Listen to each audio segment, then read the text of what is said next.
Cefalia. Las cefalias son un tipo de dolor referido a la superficie de la cabeza desde sus estructuras profundas. Algunas derivan de estímulos dolorosos que nacen en el interior del cráneo, pero otras lo hacen de un dolor cuyo origen está fuera, como en el caso de los senos nasales. Existen cefalias de origen intracraneal y cefalias de origen extracraneal.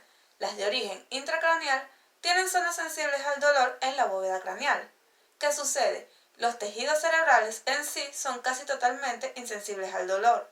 Incluso el corte o la estimulación eléctrica de las áreas sensitivas de la corteza cerebral solo llega a generarlo en ocasiones. En cambio, provoca unos tipos de parestesias en forma de pinchazos sobre la región corporal representada en la porción de la cabeza sensitiva estimulada. Así, pues, es más probable que el dolor correspondiente a la cefalia no esté causado en una gran porción o en su mayoría por el daño propio del cerebro. Por el contrario, la tracción sobre los senos venosos que rodean el cerebro, la lesión de la tienda o el estiramiento de la dura madre en la base del encéfalo tienen la capacidad de despertar un dolor intenso que se identifica como cefalia. Asimismo, casi cualquier clase de estímulo que traumatice, aplaste o estire los vasos sanguíneos de las meninges puede causar una cefalia. Hay zonas en la cabeza que quedan referidas a una cefalia intracraneal. La estimulación de los receptores para el dolor situados en la bóveda craneal por encima de la tienda, incluida la cara superior de esta última, desencadena impulsos dolorosos en la porción cerebral del quinto par y por lo tanto ocasiona una cefalia referida hacia la mitad anterior de la cabeza y las regiones superficiales inervadas por el componente somatosensitivo del quinto par craneal. En cambio, los impulsos dolorosos procedentes de la zona infratentorial penetran en el sistema nervioso central, sobre todo a través de los nervios glosofaringeo, vago y segundo vertical, que también se encargan del cuerdo cabelludo situado por encima, por detrás y un poco por debajo de la oreja. Estos estímulos dolorosos infratentoriales causan cefalia occipital. Entre los tipos de cefalia intracraneal tenemos la cefalia meningitis, que es una de las cefalias más intensas. Tiene un proceso que causa una inflamación de todas las meninges, incluidas las áreas sensibles, de la dura madre y de las que rodean los senos venosos. Esta grave alteración puede provocar una cefalia extrema con dolor referido a toda la cabeza. La cefalia ocasionada por un descenso de la presión del líquido cefalorraquídeo. La retirada de apenas 20 mililitros de líquido del conducto raquídeo, sobre todo si la persona permanece en posición vertical, muchas veces produce una intensa cefalia intracraneal. El peso del cerebro estira y deforma las diversas superficies de la dura madre, y así desencadena el dolor que causa la cefalia. La jaqueca. La jaqueca o cefalia migrañosa es uno de los tipos especiales de cefalia, que puede derivar de fenómenos vasculares anormales, aunque no se conoce su mecanismo exacto. Las jaquecas suelen comenzar con diversas sensaciones prodrómicas, como náuseas, pérdida de la visión en la parte del campo visual, auras visuales y otros tipos de alucinaciones sensitivas. En general, los síntomas prodrómicos empiezan entre 30 minutos o una hora antes de iniciarse la cefalia. Cefalia alcohólica.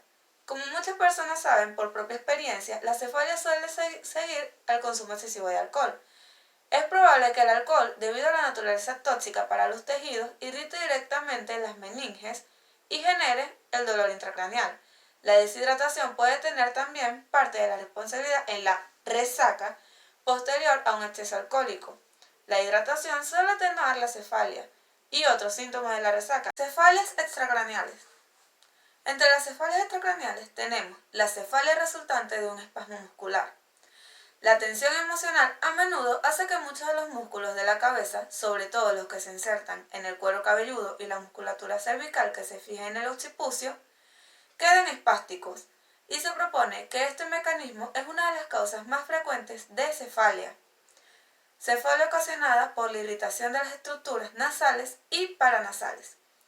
Las mucosas de la nariz y de los senos paranasales son sensibles al dolor, pero no tan intensamente. No obstante, una infección u otros procesos irritantes en extensas regiones de las estructuras nasales muchas veces suman y proporcionan una cefalia que queda referida detrás de los ojos, o en el caso de la infección del seno frontal, a las superficies frontales de la frente y del cuero cabelludo. Hay una cefalia ocasionada por trastornos oculares. Los problemas para enfocar la vista pueden originar, evidentemente, una contracción muy potente de los músculos ciliares con la pretensión de alcanzar una visión clara. Aunque estos músculos son pequeñísimos, se cree que su contracción tónica puede provocar una cefalia retroarbitraria. Asimismo, los intensos excesivos de enfocar la vista pueden desembocar un espasmo reflejo de diversos músculos faciales y extraoculares. Sensibilidad térmica. Existen receptores térmicos y también está su excitación. El ser humano puede percibir diferentes gradaciones de frío y de calor, desde ambientes helados a fríos, frescos, indiferentes, templados, cálidos o ardientes.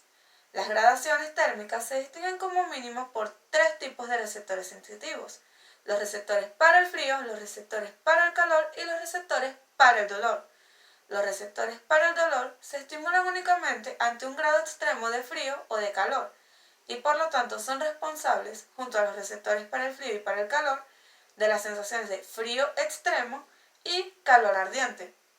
Los receptores para el frío y para el calor están situados inmediatamente por debajo de la piel, en puntos sueltos y separados entre sí. En la mayoría de las regiones corporales existen de 3 a 10 veces más puntos para el frío que para el calor, y su número varía entre diversas zonas del cuerpo de 15 a 25 puntos para el frío por centímetro cuadrado en los labios, hasta 3 y 5 en los dedos de la mano o menos de 1 en algunas áreas superficiales amplias del tronco.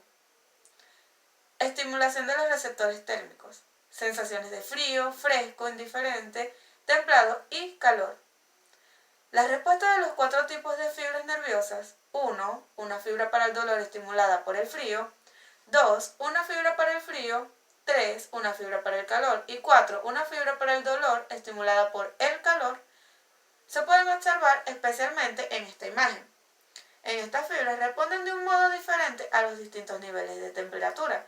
Por ejemplo, en la región muy fría se estimulan más que las fibras para el calor por el frío.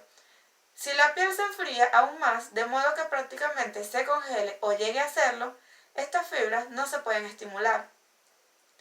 También se puede comprender por qué un grado extremo de frío o de calor puede tener un carácter doloroso y porque estas dos sensaciones, cuando alcanzan la intensidad suficiente, pueden ofrecer casi una sensación de la misma calidad.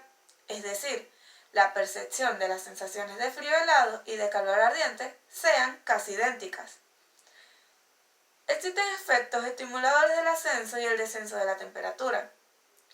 La adaptación de los receptores térmicos. Cuando un receptor para el frío se ve sometido de repente a una caída brusca de temperatura, al principio recibe una estimulación intensa. Por esta situación se desvanece con rapidez durante los primeros segundos y cada vez más lentamente a lo largo de los 30 siguientes minutos. En otras palabras, el receptor se adapta en gran medida, aunque nunca en un 100%, por lo tanto, resulta evidente que las sensaciones térmicas responden notablemente a los cambios de la temperatura, además de ser capaces de responder a un estado térmico constante. Esto significa que cuando la temperatura de la piel baja vertiginosamente, una persona siente mucho más frío que cuando permanece en un nivel fijo. A la inversa, si la temperatura experimenta una subida enérgica, la persona siente mucho más calor que si la misma temperatura fuera constante. Mecanismo de estimulación de los receptores térmicos.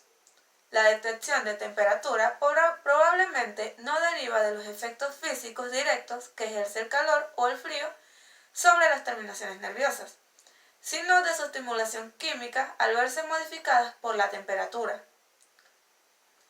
Sumación espacial de las sensaciones térmicas. Dada la cantidad de terminaciones para el frío o para el calor en cada zona superficial del cuerpo es pequeña, resulta complicado calcular las gradaciones de temperatura cuando se estimula una región pequeña de la piel. Sin embargo, si esta es un área grande, la que se estimula a la vez, las señales térmicas de toda ella se suman entre sí. Transmisión de las señales térmicas en el sistema nervioso. En general, las señales térmicas se transmiten por vías paralelas a las que siguen las señales dolorosas. Al entrar en la médula espinal, ascienden o descienden unos cuantos segmentos por el fascículo de Liswager y después terminan sobre todo en las láminas 1, 2 y 3 de las actas dorsales, las mismas que en el caso del dolor. Después de un cierto grado de procesamiento en una neurona medular o en más, las señales se incorporan en fibras térmicas ascendentes largas que cruzan hacia el fascículo sensitivo antelateral opuesto y acaban 1 en la formación reticular del tronco del encéfalo o 2 el complejo ventrobasal del tálamo.